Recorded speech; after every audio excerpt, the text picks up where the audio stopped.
ஒரு சூப்பரான சூப் அல்லது கஞ்சி ரெசிபி தான் இப்போ பார்க்க போகிறோம். இதுக்கு பாசிப்பருப்பு வந்து ஒரு டேபிள் ஸ்பூன் எடுத்து வச்சுருக்கேன். வெள்ளை கவனி, சிவப்பு கவனி, கருங்குருவை அரிசி, அப்புறம் வந்து மாப்பிளை சம்பா அதெல்லாம் களைஞ்சி வச்சுருக்கேன். ஒரு மிக்சர்டு ரைஸ் வச்சுருக்கேன். அது கழுவி காயப்பட்ட அரிசி. அடுத்தது கொள்ளு, நெக்ஸ்ட்டு வந்து பார்லி அரிசி, அதுவும் வறுத்து பொடி பண்ணி வச்சுருக்கேன். எல்லாம் மட்டும் நீங்கள் நல்லா வறுத்துக்குங்க, வெடிக்கிற மாரி வறுத்து எடுத்துக்குங்க.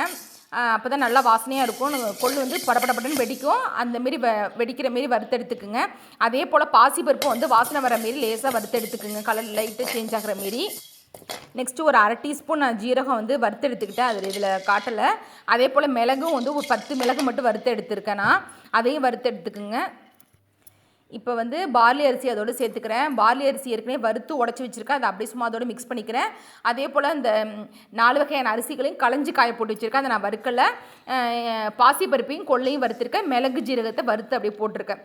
வறுக்கிறதுனா வெடிக்கிற மாரி, ஜீரகம் வெடிக்க விடுங்க, மிளகையும் வந்து அப்படி லைஸாக வெடிக்கிற மாரி எல்லாத்தையும் அப்படி கரகரப்பாக அரைச்சிக்கணும். நல்லா நீங்கள் பவுடரை அடிச்சிங்க அப்படின்னா அந்த கஞ்சி வந்து உங்களுக்கு ஈஸியாக டைஜஸ்ட் ஆகும்.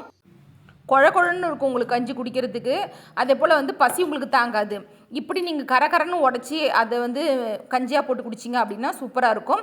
நான் இது மட்டும் இல்லாமல் இதோட என்ன சேர்க்குறேன் அப்படின்னா ஒரு 3 பூண்டு பற்கள், அதுக்கப்புறம் வந்து கேரட், அப்புறம் பீன்ஸ், அது உங்களுக்கு தேவைந்தாப்பில் நீங்கள் சேர்த்துக்கலாம். அதோட முட்டைக்கோஸ் கூட சேர்த்துக்கலாம். இந்த காய்கறிகளோடு சேர்த்து நம்ம வந்து இது வேக வைக்க போகிறோம். தேவையான அளவு உப்பு சேர்த்து வேக வச்சுருங்க. உங்களுக்கு ஓமம் பிடிக்குன்னா கூட வறுக்கும்போது லேசாக கொஞ்சோண்டு ஓமம் போட்டு அது கூட சேர்த்துக்கலாம். உங்களுக்கு இதெல்லாம் சேர்த்து நான் வறுத்து உடச்சி வச்சுருக்கேன். உங்களுக்கு தேவையான அளவு ஒரு 3 டீஸ்பூனோ 2 டீஸ்பூனோ மட்டும் சேர்த்து தான் நம்ம வந்து வேக வைக்க போகிறோம். இதுக்கு வந்து எக்ஸாக்ட் மெஷர்மெண்ட்லாம் வேண்டியதில்லை. உங்களுக்கு கொள்ளு அதிகமாக பிடிச்சுன்னா கொள்ளு அதிகமாக சேர்த்துக்குங்க. இல்லை அந்த அரிசி வகைகள் கொஞ்சம் கூட வேணும்னா அது அரிசி வகைகள் கொஞ்சம் கூட சேர்த்துக்கலாம். கொள்ளு வந்து நமக்கு வந்து வெயிட் லாஸ்க்கு நல்லது, அதனால் நான் கொள்ளு சேர்த்துருக்கேன். அதில் பாசிப்பருப்பு டேஸ்ட்டுக்காக சேர்த்துருக்கேன். பாசிப்பருப்பு வந்து ப்ரோட்டீன்னால அதுவும் உடம்புக்கு நல்லது.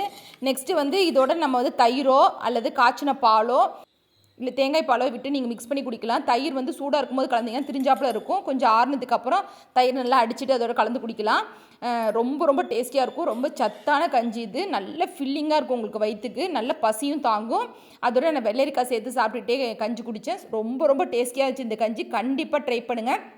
உங்கள் வெயிட்லெஸ் ஜேர்னிக்கு வந்து கண்டிப்பாக அந்த ஹெல்ப் பண்ணும் இந்த கஞ்சி. உடம்புக்கு ரொம்ப நல்லது. இதுக்கு நான் இந்த கவுனி அரிசிக்கு வந்து நீங்கள் கருப்பு கவுனி கூட மிக்ஸ் பண்ணி செய்யலாம் கஞ்சியில்.